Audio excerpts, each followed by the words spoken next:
ہم کریں گے ہر مظلوم کی حمایت۔ السلام علیکم، میں ہوں حرین فاطمہ اور آپ دیکھ رہے ہیں حمایتی نیوز HD چینل۔ نظر ڈالتے ہیں آج کی اہم خبروں پر۔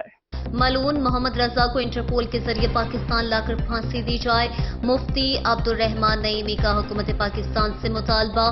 عالمی تحریک تحفظ ختم نبوت کے زیر اہتمام ملک کی دیگر شہروں اور اسلام آباد پریس کلب کے سامنے بھی احتجاجی مظاہرہ کیا گیا۔ گجرات کا رہائشی محمد رضا مغربی نظریات کے پھندے کا شکار ہو کر مرتد ہو گیا۔ 2010 میں اپنے ارتداد کے بعد اس نے نہ صرف اسلام چھوڑ دیا بلکہ عیسائیت کو بھی قبول کر لیا۔ اپنی تنظیم ایکس مسلم کے ذریعے وہ پاکستان میں نوجوان نسل میں تیزی سے پیروکار حاصل کر رہا ہے۔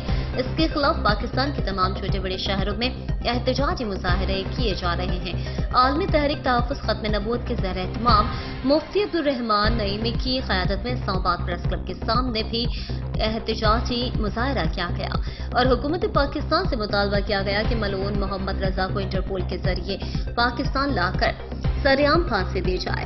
ملعون محمد رضا نے ایکس مسلم اور اپنے YouTube اور فیس بک چینلز کے ذریعے وہ اپنی تعلیمات کو اسلامی ممالک تک پہنچا رہا ہے۔